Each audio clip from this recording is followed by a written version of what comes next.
Hi there. Hope everyone's doing well.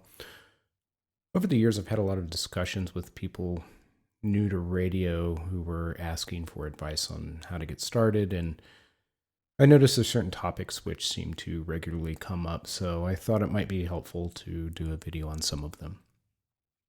In fact, not too long ago, I had a conversation with someone who's just getting into radio, and this person asked me what radio I thought he should start out with. And usually, when I'm asked this question, I follow up with, what are your comm goals? And I know that might be a difficult question to answer for someone that's just starting out. However, I think it's an important one to consider. This person is a prepper, and some of his comms goals revolve around how to contact friends and family during a natural disaster. But that's why I start out with the what are your goals question, because a prepper is going to have different motivations than someone who's getting into it for a hobby, or perhaps someone else who might want comms for something like a 4x4 off-road group. When defining your comms goals, it's helpful to think about what you're trying to do, who are you trying to talk to, and how far away are the people you want to communicate with. Defining your goals will help make seeking out knowledge, equipment, and having future conversations about the discussion points you want to focus on with others more fruitful. Another topic that seems to come up quite a bit is regarding ham culture and if it's toxic or not. Over the last 3 or 4 years, I've heard many people, both in person and online, say that it is. And I know lately it's popular to complain about ham FUDs. Are there some people that happen to be ham radio operators that are jerks, and when trying to talk with them, start out with a negative attitude or a rude tone? Yes, I've run into people like that, but you're eventually going to probably run into that anywhere you go anyway. Some of you probably have someone like that at your workplace. Although some of the biggest proponents of the all hams are FUDs narrative seem at times a little toxic themselves, because they focus intently on a small subsection of people and attempt to form a stereotype about all hams based on a few interactions. A while back, I did a video where I mentioned that I looked up how many licensed amateur radio operators there are in the United States. From what I read, there's approximately a little over 700,000. I believe that data was from around 2018. For context, out of a population of 330 million people, 700,000 isn't a lot. Unfortunately, out of that number, it only takes a few to make everyone look bad, and it's always the negative interactions that get all of the attention in the play, whether it's in the comment section of a YouTube or Rumble video or the various discussion forums you find on the internet. The point I'm trying to make here is, don't let a few negative people deter you from your goals or dissuade your natural curiosity. It's an unfortunate reality that there's some people out there who they're miserable for one reason or another and want others to be as unhappy as they are. I heard a saying once, and it's that life is 10% what happens to you and 90% how you react to it. And that leads me to another topic I hear a lot about and sometimes get asked about, which is gear worship and gear snobbery. And it's not uncommon to hear people trashing certain radios. A popular one that everyone likes to hate recently on discussion forums as well as in videos is the UV5R. I've never figured out why some people care so much about what other people buy. I've heard many arguments as to why you shouldn't buy a UV5R, and those include you can buy a better radio for a little more money, or they're junk, just to name the frequently used bullet points I've heard. However, if you're someone that's just starting out and you're not sure if radio's for you, then a UV5R really isn't a bad choice, because they retail for about $20. And if you decide you don't like radio, then you're not out of a lot of money. And if you decide you like it, then you can upgrade to something else later. I understand they're not made with the highest quality components, and there's a reason they are $20, but attacking people for purchasing an inexpensive radio because they're not sure if it's something they want to pursue long term and they're just testing the water is a flawed approach just because someone purchased a radio that someone else doesn't like.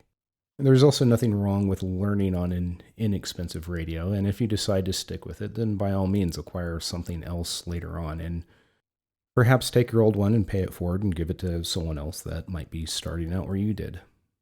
I've met several people over the years that had really cool and expensive equipment, but weren't proficient with it. And I've also met people with inexpensive equipment who were well versed. The knowledge and experience you gain over time is what's most important. It really is the Indian, it's not the arrow. So where do you go from here? How do you navigate the world of radio? I think the answer is to find your people.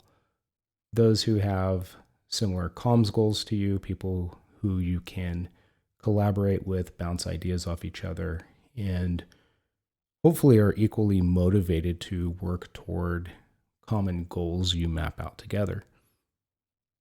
Don't get me wrong, I know I'm probably making this sound a hell of a lot easier than it really is.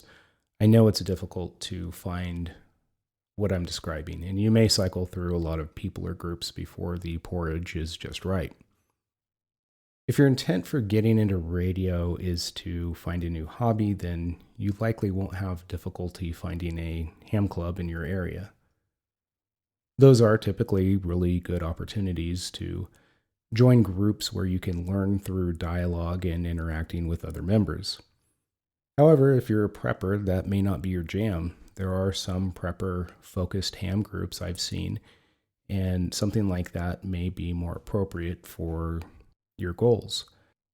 If you seek out others who share the same goals, then I believe you'll have a better experience with gaining knowledge, and your overall interactions will be positive.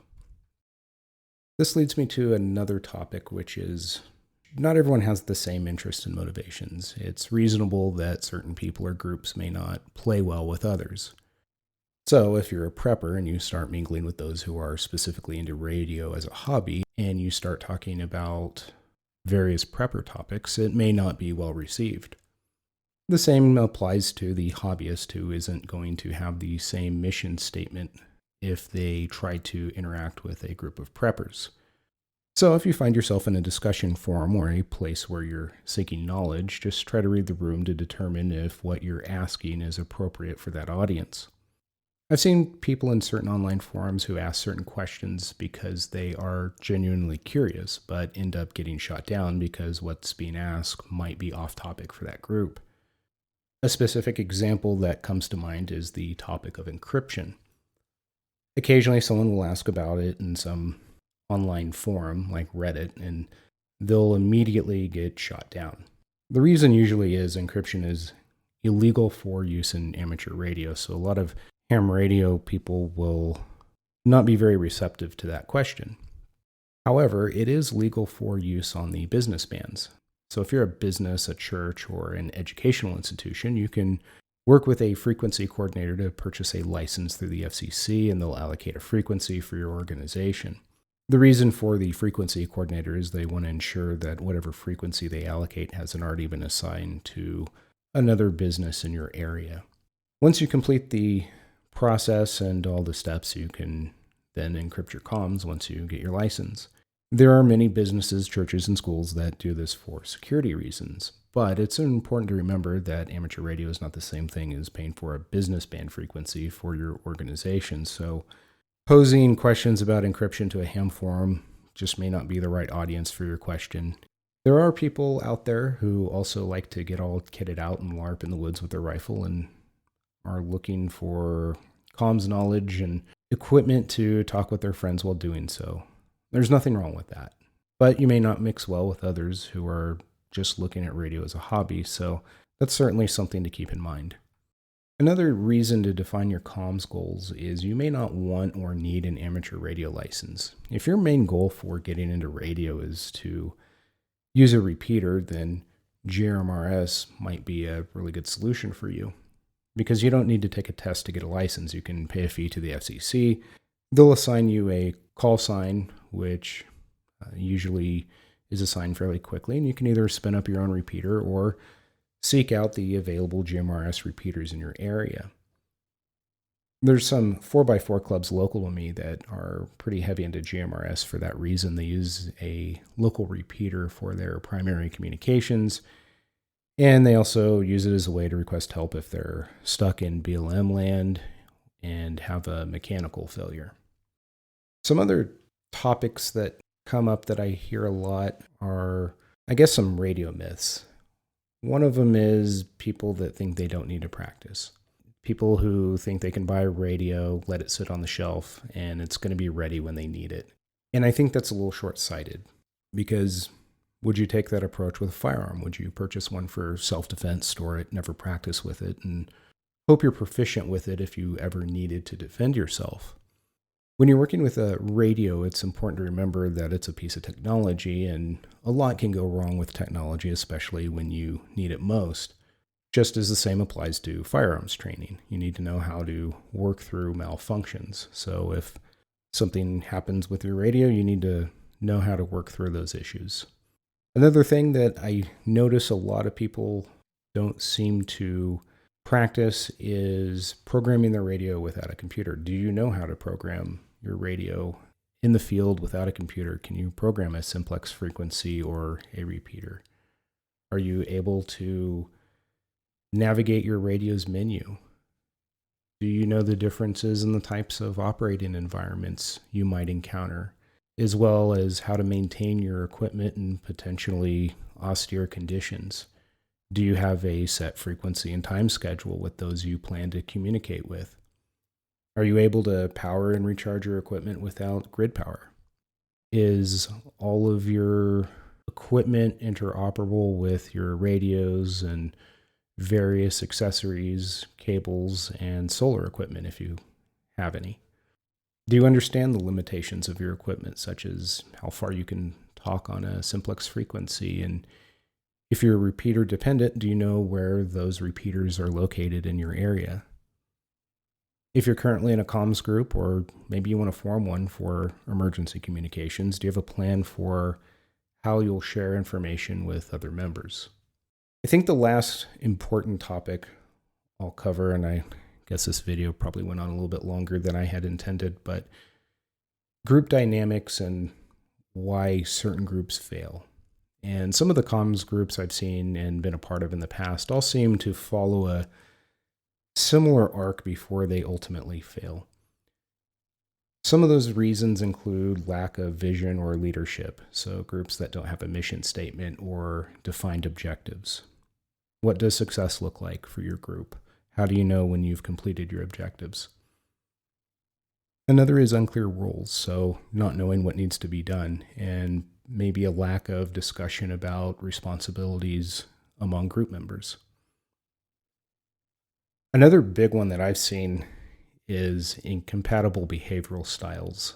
So sometimes certain people's behavioral style will either complement or conflict with another's, and if it conflicts, neither party will work to find common ground to accomplish group objectives.